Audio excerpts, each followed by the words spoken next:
Good morning and welcome to Face the Nation. Margaret is off today. Labor Day weekend typically begins the unofficial end of summer and traditionally is when presidential campaigns ramp up.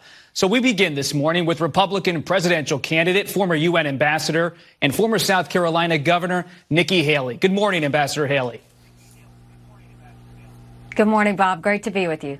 Ambassador, let's begin with Senator Mitch McConnell, the Republican leader, who appeared to freeze up before cameras in recent days for the second time in 2 months. His doctor then issued a statement saying McConnell, who was hospitalized earlier this year after a fall, is able to continue to work. Quote, occasional lightheadedness is not uncommon in concussion recovery, the doctor wrote. Ambassador, you said this in recent days. The Senate is, quote, the most privileged nursing home in the country, and McConnell needs to, quote, know when to leave. Do you believe it's time for McConnell to step down from his leadership position? Bob, I am completely for term limits. I'm completely for mental competency tests for anyone over the age of 75. And I'm not saying that to be disrespectful. Here you have Mitch McConnell, who's done great service to the country. You have Dianne Feinstein, who had a great career. You've got Nancy Pelosi, who's been there a long time. At what point do they get it's time to leave? They need to let a younger generation take over. We want to go and start working for our kids to make sure we have a strong national security, to make sure we have a stronger economic policy, to make sure that America is safe. And we can't do that if these individuals refuse to give up power. This is not just a Republican or Democrat problem. This is a congressional problem. And they've got to know when to leave. It is time to pass this down to a new generation of conservative leaders that want to take our country to a better place. So just to be clear, when Republican senators come back to Washington, should they have a leadership shakeup on the table, and should they talk about potentially having somebody else come in as the leader in the Senate? I want this for Republicans and Democrats. I want to make sure that they all know it's time to go. There's a reason the American people want term limits. It's because they don't want people staying there forever. They don't want people drunk on the power. They don't want people to think they're the only ones that know how to run Congress. Because right now, what has Congress done for you lately? We have an open border that's out of control. They're spending like drunken sailors. We've got continued issues, whether it comes with education, whether it comes with the debt, whether it comes with how we're going to have national security.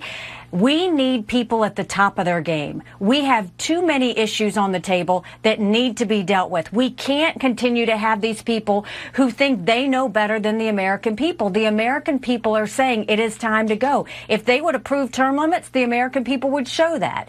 But until then, they've got to know that, look, we appreciate your service, but it's time to step away. So you've talked about competency tests, but let's dig a little deeper on that. There are age requirements for serving in the House, 25 years old, 30 for the Senate, 35 for the presidency. Should there be an age limit on the presidency, in your view, and maybe a constitutional change or legislative change?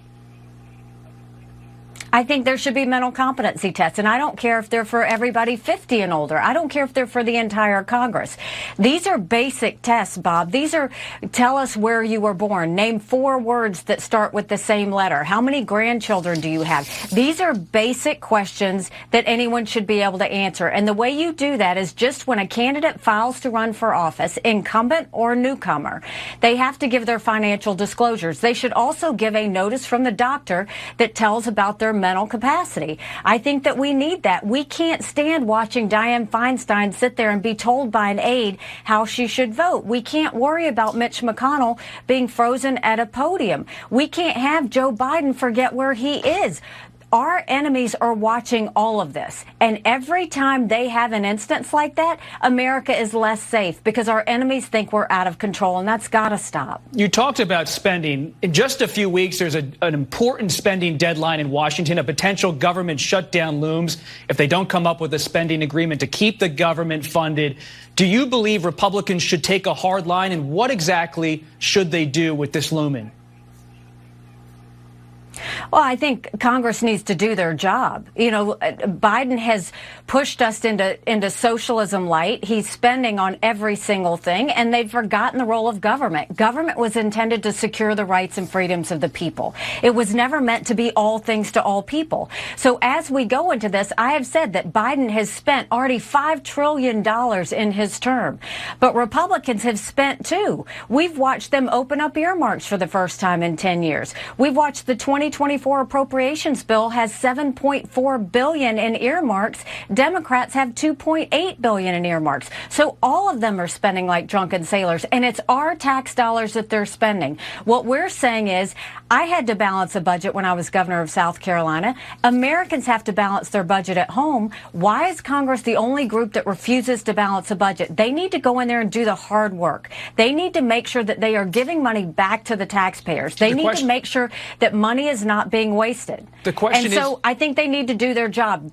The question, though, Ambassador, is what exactly should they do in terms of the negotiating position they take? For example, Congresswoman Marjorie Taylor Greene of Georgia has just said in recent days that Republicans should not vote to fund the government unless an impeachment inquiry begins against President Biden inside of the House of Representatives. Is she right or is she wrong to take that position? She's one of many that are going to throw things on the table like that. What I'm saying is Congress needs to do their job. Balance a budget. I have said I will veto any spending bill that doesn't take us back to pre-COVID levels.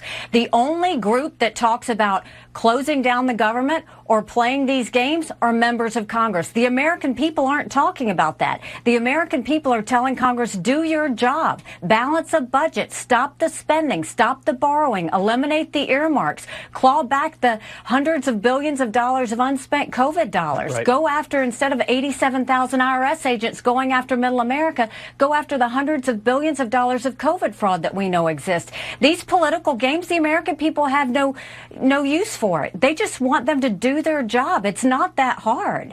It's why I continue to say we've got way too many lawyers in Congress. We need an accountant. I'm an accountant. That's why I want to put an end to this and start having government work for the people again. Over the past week, former President Donald Trump, the front runner in the race, he pleaded not guilty to criminal accusations in Georgia. When you were on that debate stage in Milwaukee, which has earned you some good reviews inside of the party, inside of the Republican Party, you raised your hand and said you would still support him if he was convicted of a crime and the nominee next year. Do you stand by your decision to hold up your hand on stage and back Trump should he be the nominee and be a convicted felon? Well, what you saw were candidates on that stage said that they would do exactly what they signed and pledged to do, which is support the Republican nominee. That's what we are saying. I don't think President Trump's going to be the nominee. I think it's going to be me. But I will tell you that any Republican is better than what Joe Biden and Kamala Harris are doing. We Even know if they're that convicted a vote for of a Joe crime? Biden is a vote for a President Kamala Harris. First of all, he's innocent until proven guilty. But you are implying that the American people are not smart. The American people are not going to vote for a convicted criminal. The American people are going to vote for someone who can win a general election. I have faith in the American people. They know what they need to do. And so I think that, yes, I will support the Republican nominee always, and I will make sure that that person, we're going to pick someone that's going to beat a President Kamala Harris, because we can't have a President Kamala Harris, or we'll never get our country back. How are you going to consolidate quickly the non-Trump vote in this primary? We're now in September, just months away from the early voting.